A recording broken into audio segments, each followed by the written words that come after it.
جس ملک کے دارالحکومت میں پرامن مظاہرین پر گولی چل جائے تو پھر وہاں پر سیاسی وجود نہیں رہتا۔ آج ملک سے یہ نفاق دور کرنے کی ضرورت ہے، ملک میں معاملات کو سلجھانے کی ضرورت ہے، ملک کے مسائل پر بات کرنے کی ضرورت ہے، مسائل کا حل ڈھونڈنے کی ضرورت ہے، لیکن آج بدقسمتی سے حکمرانوں کا رویہ جو ہے وہ اس بات کی اجازت نہیں دیتا۔ جو اپوزیشن کا رویہ ہے وہ معاملات کو الجھانے والا ہے، سلجھانے والا نہیں ہے۔ تو آج ملک میں جہاں حکمران اور اپوزیشن دونوں ملک کی بات نہ کرتے ہوں، ملک کے معاملات کی بات نہ کرتے ہوں، ملک کے عوام کی بات نہ کرتے ہوں، تو ملک کیسے آگے بڑھے گا؟ آج آپ اسلام آباد کی حالت دیکھ لیں، راولپنڈی میں، اسلام آباد میں آج حالت یہ ہے کہ جو پشتو بولنے والا اس کو پولیس اٹھا کے لے جاتی ہے، پیسے دے کر چھوڑتے ہیں، تنگ کرتے ہیں۔ کیا یہ وہ لوگ پاکستان کے شہری نہیں ہیں؟ کیا ان کا جرم صرف یہ ہے کہ وہ پشتو بولتے ہیں؟ مظاہرین آئے، غلط آئے، صحیح آئے، اس کی بحث ہونی چاہیے۔ جو حکومت نے جو کچھ کیا، غلط کیا، صحیح کیا، اس پر بھی بحث ہونی چاہیے۔ ہم ہر قسم کے قوانین بناتے ہیں عوام کی آواز کو دبانے کے لیے، ملک میں حق بات کو روکنے کے لیے، لیکن ہم نے کوئی قانون نہیں بنایا کہ ملک کے معاملات کو کیسے سلجھائیں گے۔ آج ہمارے دو صوبوں میں، خیبر پختونخوا میں، بلوچستان میں، لوگ کیا بات کر رہے ہیں؟ لوگ یہ کہتے ہیں کہ ہمیں عزت چاہیے، ہمیں ہمارا حق چاہیے، ہمیں اپنے رائے کا احترام چاہیے، ہم اس ملک کے شہری ہیں، کہ ہم یہ بات سن بھی نہیں سکتے۔ یہ وہ باتیں ہیں جس کی ضرورت آج ملک کی ہے۔ ہم نے اس ملک کے معاملات کو سلجھانا ہے، اس ملک کے معاملات کو مکمل ریفارم کے بغیر، نظام کو بدلے بغیر ہم آگے لے کر نہیں جا سکتے۔ اس بات کا احساس آج ہم سب کو ہونا چاہیے۔ وقت کے ساتھ حالات خراب سے خراب تر ہوتے جا رہے ہیں۔ آج اگر کے پی کے اندر جرگہ ہوتا ہے، جرگہ سب سے پہلے تو اس بات کی دلیل ہے کہ حکومت ناکام ہو چکی ہے، قومی بھی، وفاقی بھی، صوبائی بھی، کہ آپ کو جرگے کرنے پڑ رہے ہیں۔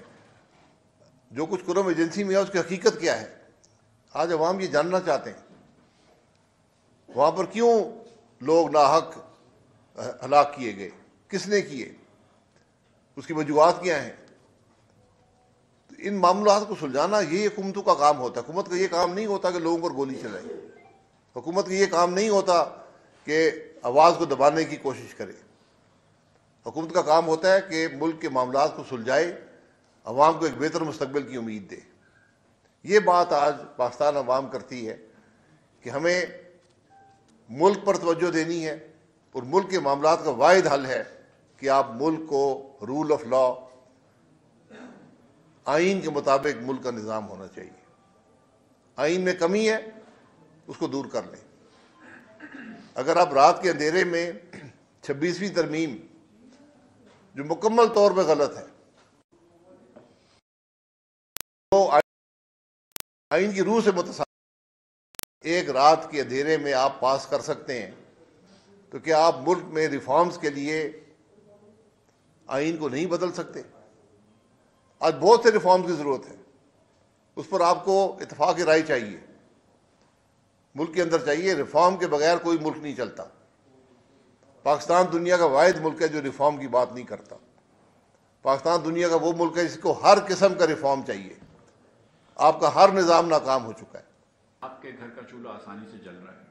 آپ دیکھ لیجئے کہ اگر آپ بچوں کی فیس بھرتے ہیں اور بجلی کا بل بھرتے ہیں تو پھر آپ کے پاس راشن کے پیسے رہتے ہیں کہ نہیں رہتے۔ آپ دیکھ لیجئے کہ اگر راشن کے پیسے دیتے ہیں تو خدا نخواستہ کوئی بیماری ہو جائے تو اس کی دوا دارو کے پیسے ہوتے ہیں کہ نہیں ہوتے۔ کیا آج پاکستانی اس پاکستانی سے بہتر ہے جو 10 سال پہلے وہی کام کرتا تھا؟ 10 سال پہلے جو ان اسکلڈ لیبر تھا، جو 2-3 بچوں کی کفالت کر سکتا تھا، کیا آج وہ کر سکتا ہے؟ کیا پاکستان کے اندر 40% لوگ خطۂ غربت کے نیچے نہیں ہیں؟ تو ٹھیک ہے، ہم اسٹاک مارکیٹ اوپر گئی ہے، اچھی بات ہے، میں اس میں کوئی بری بات نہیں ہے، لیکن آج بھی 10 کروڑ 50 لاکھ لوگ، یہ ورلڈ بینک کا تخمینہ ہے، 10 کروڑ 50 لاکھ لوگ پاکستان میں خطۂ غربت کے نیچے رہتے ہیں، ان میں سے 7 کروڑ سے زیادہ بچے ہیں۔ آج بھی لاکھوں بچے جو ہیں اس پاکستان میں بھوکے سوئیں گے، یہ چیز یاد رکھنی چاہیے۔ تو ہم معیشت کی جب بات کرتے ہیں تو ہمارے یہاں پچھلے 5 سالوں سے 3% بھی ہماری اکنامک گروتھ نہیں ہوئی ہے۔ پچھلے 5 سالوں کے اندر پاکستان کی معیشت میں اوسط انکم جو ہے وہ لوگوں کی کم ہوئی ہے، ہر پاکستانی اوسطاً غریب ہوا ہے۔ اس سال بھی جب 1.7% پچھلے سال جو انکم پچھلے 3 سالوں میں بڑھی ہے اور 2.5% ہماری آبادی بڑھتی ہے، تو ہم 0.8% سے ہر سال غریب ہو رہے ہیں، اور اس کا افیکٹ آپ لوگوں کو آپ کی تنخواہوں میں نظر آ رہا ہے کہ کہیں آدھی تنخواہ دی جا رہی ہے، کہیں پوری تنخواہ جرنلزم میں دی جا رہی ہے، اور جن اداروں میں پوری تنخواہ بھی دی جا رہی ہے آپ دیکھ لیجئے کہ کیا مہنگائی کے تناسب سے کسی کی انکم بڑھی ہے؟ تو آنسر اس کا نہیں ہے۔ اور اس حکومت نے 1 سال اپنا ضائع کیا ہے جو 9-10 مہینے میں، ماں سوائے اس کے کہ اس نے وہ قانون سازی کی ہے یا آئین سازی کی ہے جس سے اس کی حکومت کی کرسی مضبوط رہے، یعنی کہ آپ نے جوڈیشری کو قید کر لیا، انصاف کو پامال کر دیا وغیرہ، یہ سب کچھ کیا آپ نے، لیکن آپ نے 1 پیسے کا ریفارم کیا؟ کوئی NFC ایوارڈ کی بات کی؟ آپ نے کہا تھا ہم پینشن ریفارمز کریں گے، آپ نے کیا؟ آپ نے کہا تھا کہ ہم حکومت کی وزارتیں کچھ کم کریں گے، آپ نے کی؟ آپ نے کہا تھا ہم کچھ وزارتیں صوبوں کو ڈیوالو کریں گے، آپ نے کی؟ آپ نے کہا تھا ہم دکانداروں کو ٹیکس لگائیں گے، آپ نے کیا؟ آپ نے کہا تھا کہ ہم ایگریکلچر کے اوپر ٹیکس ڈالیں گے، آپ نے کیا؟ نہیں، آپ نے صرف تنخواہ دار طبقے کے اوپر 38% ٹیکس کر دیا، بزنس انڈیویجولز کے اوپر 49% ٹیکس کر دیا، اور کمپنیز کے اوپر 54% ٹیکس کر دیا۔ آپ نے پورے خطے کی اور اپنے ہم پلہ تمام ممالک میں سب سے مہنگی بجلی پاکستان میں کر دی، اور پورے خطے میں اور تمام ہم پلہ ملکوں میں سب سے مہنگی گیس کر دی۔ اگر حکومت ان اپنے کارناموں پہ خوش ہے کہ ہم نے مہنگی ترین بجلی بیچ رہے ہیں، ہم مہنگی ترین گیس بیچ رہے ہیں، ہم زیادہ تر ٹیکس لے رہے ہیں، دنیا کے ہائیسٹ ٹیکس ریٹس کے اندر ہیں، تو پھر حکومت کا کارنامہ پہ شہباز شریف صاحب کو مبارکباد دیتے ہیں۔ لیکن میں اب یہ کہہ سکتا ہوں آپ کو ناٹ کے پچھلی مرتبہ یہ ایمانداری سے جیت کے ہیں، لیکن اگلی مرتبہ تو اس سے بھی برا حال ہوگا۔ آج ملک سے پیسہ باہر جا رہا ہے، ملک سے لوگ باہر جا رہے ہیں، کسی کو پرواہ نہیں ہے۔ کوئی پالیسی بنی ہے کہ ان حالات کو بہتر کیا جائے؟ آج یہ بات پاکستان عوام کرتی ہے کہ ملک پر توجہ دیں۔ اس سال جن لوگوں کو نوبل پرائز ملا ہے ان کی جو بنیاد ہے جس پر ان کو ملا ہے وہ یہ ہے کہ جس ملک میں قانون کی حکمرانی نہیں ہوگی، رول آف لا نہیں ہوگا، اس ملک میں معاشی ترقی نہیں ہوگی۔ کیا وہ لوگ غلط ہیں جن کو نوبل پرائز ملا ہے، یا پاکستان کی حکومت غلط ہے جو یہ سمجھتی ہے کہ رول آف لا کے بغیر بندوق کی نالی سے ہم معیشت ٹھیک کر لیں گے؟ یہ آج پاکستان کے حقائق ہیں۔ آج ہم سب کو سوچنے کی ضرورت ہے، اکٹھے بیٹھ کر معاملات کو حل کرنے کی ضرورت ہے۔ نفاق سے ملک کے معاملات کا حل آپ کو نہیں ملے گا۔ جناب دیکھیں، یہ پہلی بات ہے کہ حکومت تو آج بھی منحرف ہے، وہ کہتے ہیں گولی چلی ہی نہیں ہے، کوئی مرا ہی نہیں ہے۔ تو جو حکومت جو یہ سوچ رکھتی ہو اسلام آباد میں گولی چلے، ذمہ داری حکومت کی ہے۔ حکومت کا سربراہ وزیر اعظم ہے، آرمی کا چیف نہیں ہے، اس بات کو یاد رکھیں۔ ذمہ داری سویلین حکومت کی ہے۔ گولی جب چل جائے، گولی آپ کی ناکامی کا اعتراف ہوتا ہے۔ آپ نے ہر قسم کی رکاوٹیں کھڑی کی، آپ نے موٹر وے بند کیے، پھر بھی مظاہرین یہاں پر آ گئے۔ کیسے آئے؟ آپ کو گولی چلانی پڑی منتشر کرنے کے لیے، ان لوگوں کو منتشر کرنے کے لیے جو آپ پر حملہ آور نہیں ہو رہے تھے۔ مجھے ایک ویڈیو دکھا دیں جہاں پر مظاہرین جن کے عمل سے میں متفق نہیں ہوں، یہ بھی میں آپ کو بتا دوں، لیکن وہ یہاں پر آئے، مجھے کوئی ویڈیو دکھا دیں کہ انہوں نے حملہ کیا ہو کسی پولیس والے پر۔ تو بغیر اشتعال کے اگر گولی چلے گی تو یہ بہت بڑی ناکامی ہے۔ آج حکومت کو معافی مانگنی چاہیے، کمیشن بنا دیں تاکہ حقائق ان کے ملک کے عوام کے سامنے آ جائیں، لیکن آج اس ملک میں نفاق دور کریں، اس ملک کے عوام کی تکلیف ہے اس کی بات کریں، انتشار ختم کریں، اکٹھے بیٹھیں۔ سیاست میں جو اب دشمنی پیدا ہوئی، دشمنی اب خونی ہو گئی ہے، اس دشمنی کو ختم کریں، اس نفرت کو ختم کریں۔ یہ آج سب سے پہلے حکومت کی ذمہ داری ہے، یہ وزیر اعظم کی ذمہ داری ہے، ملک کے صدر کی ذمہ داری ہے۔ معاملات کیوں ہو رہے ہیں؟ کیوں گولی چلی ہے؟ کیوں یہاں پر مظاہرین آئے ہیں؟